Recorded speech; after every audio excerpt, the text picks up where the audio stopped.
Selamat datang kembali. Hari ini kita akan mengupas materi yang relevan banget dari Anda tentang konsep negara dan pemerintahan menurut Al-Quran. Dalam hiruk-pikuk politik modern ya, istilah negara Islam itu kan sering dilempar ke sana kemari. Maknanya bisa macam-macam. Apakah sumber-sumber utama ini mengarah pada sebuah teokrasi yang kaku atau justru menawarkan cetak biru untuk masyarakat yang adil dan plural? Itu dia pertanyaan kuncinya. Dan untuk menjawabnya kita nggak bisa berspekulasi, kita harus langsung lihat apa kata teksnya. Jadi, misi kita hari ini adalah membongkar ayat-ayat kunci yang Anda sediakan. Kita mau gali pilar-pilar utamanya, keadilan, struktur kekuasaan, partisipasi publik, sampai konsep pertahanan. Oke, mari kita bongkar. Kita mulai dari fondasi yang paling dasar yang menopang semuanya, yaitu keadilan. Sumber Anda ini langsung menyoroti bahwa kekuasaan itu pada dasarnya adalah sebuah amanah, bukan hak milik, tapi titipan. Tepat. Dan titipan ini punya satu syarat utama, yaitu harus dijalankan dengan adil. Coba kita dengarkan langsung ya dari surat An-Nisa ayat 58. Innallaha ya'murukum an tu'addul amanati ila ahliha, wa idha hakamtum bainan nasi an tahkumu bil adl. Sesungguhnya, Allah menyuruh kamu menyampaikan amanat kepada yang berhak menerimanya. Dan menyuruh kamu apabila menetapkan hukum di antara manusia, supaya kamu menetapkannya dengan adil. Nah, yang menarik di sini tuh frasa di antara manusia, bukan di antara orang beriman, atau di antara kelompokmu. Jadi perintahnya ini universal. Baik, adil kepada semua orang itu kan sebuah prinsip yang ya ideal. Tapi sumber Anda berikutnya ini membawa kita ke sebuah ujian yang jauh lebih ekstrim. Gimana kalau kita harus adil kepada orang atau kelompok yang kita benci? Musuh kita misalnya. Nah, disinilah ujian sesungguhnya dari sebuah sistem yang adil.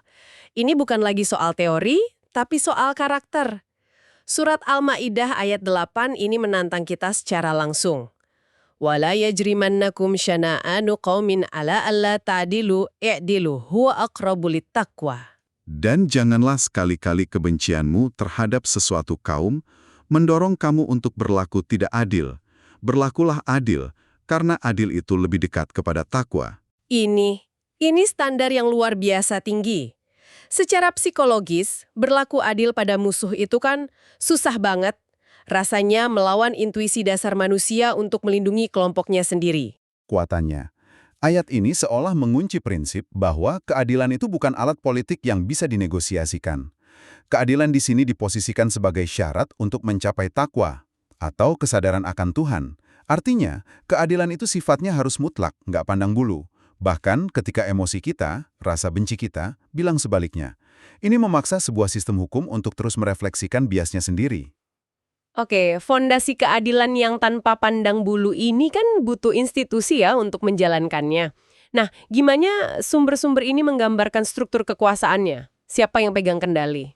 Di sini ada konsep ulil amri atau pemegang kekuasaan. Betul. Dan ini adalah titik yang paling sering jadi perdebatan panas. Surat An-Nisa ayat 59 memberikan panduan hierarki ketaatan. Wahai orang-orang yang beriman, taatilah Allah dan taatilah Rasul-Nya, dan ulil amri di antara kamu. Kemudian jika kamu berlainan pendapat tentang sesuatu, maka kembalikanlah ia kepada Allah Al-Quran dan Rasul Sunnahnya. Tunggu, ayat tentang ketaatan pada ulil amri ini kan sering sekali dipakai untuk melegitimasi kekuasaan absolut. Seolah-olah rakyat harus patuh begitu saja pada penguasa. Di mana batasannya? Karena kalau tidak, ini terdengar berbahaya. Pertanyaan yang sangat valid dan jawabannya ada di dalam ayat itu sendiri. Pertama coba perhatikan urutannya. Ketaatan pada ulil amri itu ada di posisi ketiga setelah ketaatan pada Tuhan dan Rasul-Nya. Ini sudah menyeratkan kalau ketaatan itu tidak mutlak. Kedua, dan ini yang paling krusial, ayat ini menyediakan mekanisme penyelesaian sengketa. Jika kamu berlainan pendapat, kembalikanlah ia kepada Allah dan Rasul.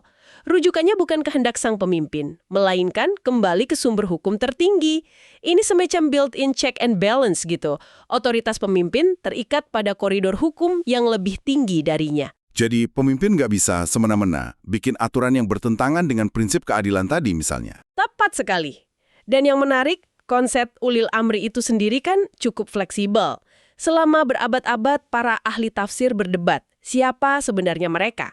Apakah hanya penguasa politik? atau termasuk juga para ahli hukum, ilmuwan, dan tokoh masyarakat.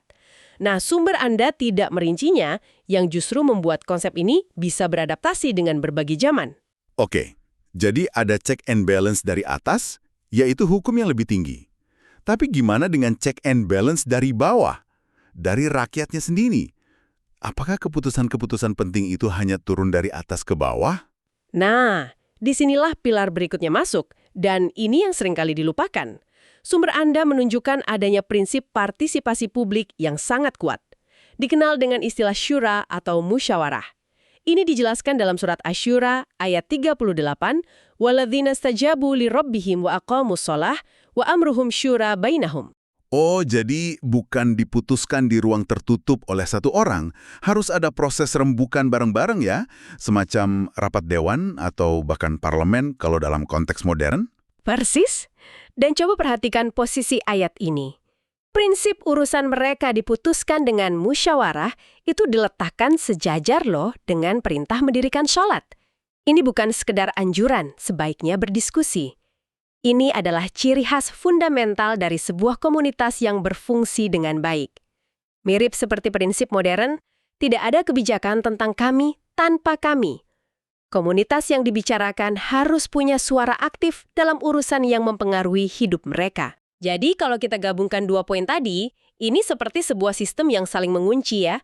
Di satu sisi, ada ulil amri yang diberi wewenang dan harus ditaati untuk menjaga ketertiban, tapi di sisi lain, wewenang itu dibatasi oleh hukum dari atas dan oleh kewajiban untuk melakukan syura atau musyawarah dari bawah. Ini jelas menepis gambaran pemerintahan otokratis yang absolut. Anda menangkapnya dengan sempurna. Ini adalah kerangka untuk sebuah kepemimpinan yang kuat, namun bertanggung jawab, yang mendengar dan melibatkan warganya. Oke, sistem internalnya sudah mulai terlihat jelas. Sekarang, gimana negara dengan pilar-pilar ini melindungi dirinya dari ancaman dunia luar? Mari kita masuk ke konsep pertahanan dan keamanan. Konsep pertahanan dalam sumber Anda ini fokusnya pada kesiapsiagaan dan efek gentar atau deterrence. Tujuannya bukan agresif, melainkan mencegah konflik terjadi sejak awal. Surat Al-Anfal ayat 60 menggambarkannya dengan sangat visual. Wa'a'iddu lahum mastata'tum min quwwatin wa min ribatil khayli turhibuna bihi aduwallahi wa aduwakum. Dan siapkanlah untuk menghadapi mereka kekuatan apa saja yang kamu sanggupi. Dan dari kuda-kuda yang ditambat untuk berperang, yang dengan persiapan itu, kamu menggentarkan musuh Allah dan musuhmu. Kata menggentarkan musuh itu bisa terdengar agak agresif ya. Gimana kita tahu di mana batasannya agar ini tidak menjadi dalih untuk ekspansi militer? Kekhawatiran yang wajar. Dan sumber Anda langsung memberikan jawabannya dengan batasan yang sangat tegas. Kekuatan itu hanya boleh digunakan secara defensif. Mari kita lihat surat Al-Baqarah ayat 190 yang menjadi aturan mainnya. Wa qitalu fi sabilillahil ladzina yuqatilunakum. Wala ta'tadu, innallaha la yuhibbul mu'tadin. Dan perangilah di jalan Allah orang-orang yang memerangi kamu, tetapi janganlah kamu melampaui batas. Karena sesungguhnya Allah tidak menyukai orang-orang yang melampaui batas. Klausul perangilah orang-orang yang memerangi kamu, dan jangan melampaui batas ini adalah rules of engagement yang fundamental. Perang hanya diizinkan melawan pihak yang memulai serangan, dan itu pun tidak boleh dilakukan secara membabi buta. Jadi, pertahanan ini harus kuat untuk mencegah serangan, tapi sangat terkendali dalam penggunaannya. Ini membawa kita ke pertanyaan puncak. Jika perang itu defensif dan terbatas, apa sebenarnya tujuan akhir dari pertahanan yang kuat ini? Apa yang sebetulnya dilindungi? Apakah hanya wilayah fisik dan kedaulatan? Dan inilah mungkin bagian yang paling mengejutkan dan menjadi puncak dari semua argumen di sumber Anda. Tujuan pertahanan ternyata melampaui sekedar kedaulatan teritorial. Tujuannya adalah melindungi sesuatu yang jauh lebih fundamental, kebebasan beribadah bagi semua orang. Simak ayat yang luar biasa dari surat Al-Hajj ayat 40. Walaula daf'ullahin nas ba'dahum biba' lahuddimat sawami' wa bi'a' wa salawatun wa masajidu yuzkaru fiha ismullahi katsira. Dan sekiranya Allah tiada menolak keganasan sebagian manusia dengan sebagian yang lain, tentulah telah dirobohkan biara-biara Nasrani, gereja-gereja, rumah-rumah ibadat orang Yahudi, dan masjid-masjid yang di dalamnya banyak disebut nama Allah. Wow, tunggu dulu. Saya baca ulang urutannya. Di situ disebut biara Nasrani Sawami, gereja Bia, rumah ibadat Yahudi Sholawat, baru kemudian masjid. Jadi sumber ini mengatakan bahwa salah satu tujuan utama adanya kekuatan pertahanan adalah untuk melindungi tempat ibadah agama lain dari perusakan. Jujur ini bukan interpretasi yang sering saya dengar di ruang publik. Tepat. Ini adalah sebuah manifesto pluralisme yang sangat kuat, yang tertanam dalam konsep pertahanan. Kekuatan negara dalam kerangka ini bukan berfungsi sebagai alat untuk memaksakan satu keyakinan, tapi justru menjadi tameng bagi semua keyakinan, terutama kaum minoritas, dari serangan pihak-pihak yang intoleran. Ini benar-benar membalikan narasi umum tentang Perang Suci sebesar 180 derajat. Kekuatan militer menjadi pelindung bagi keberagaman. Jadi, apa artinya semua ini bagi Anda? Dari penelaahan sumber-sumber ini, kita memulai dengan pertanyaan tentang negara Islam dan berakhir dengan sebuah kerangka negara yang dibangun di atas keadilan mutlak, bahkan untuk lawan, kepemimpinan yang terikat hukum dari atas, dan partisipasi publik dari bawah, serta kekuatan pertahanan yang tujuannya bukan untuk menaklukkan, tapi untuk melindungi hak asasi paling mendasar. Kebebasan beribadah untuk semua. Jika kita hubungkan dengan gambaran besarnya, visi yang disajikan bukanlah tentang sebuah negara teokrasi yang kaku dan eksklusif. Sebaliknya, ini adalah sebuah cetak biru tata kelola yang bertujuan mencegah kerusakan fasad, menjamin ketertiban serta martabat manusia. Sebuah sistem di mana kekuasaan adalah tanggung jawab untuk menegakkan keadilan dan melindungi hak semua warga, tanpa kecuali. Sebagai penutup, kami tinggalkan satu pemikiran untuk Anda renungkan. Dengan prinsip-prinsip fundamental seperti keadilan imparsial, musyawarah sebagai metode pengambilan keputusan, dan perlindungan eksplisit terhadap tempat ibadah semua agama, bagaimana model tata negara yang digariskan dalam sumber-sumber ini dapat berdialog atau bahkan menantang konsep-konsep negara bangsa modern yang kita kenal saat ini?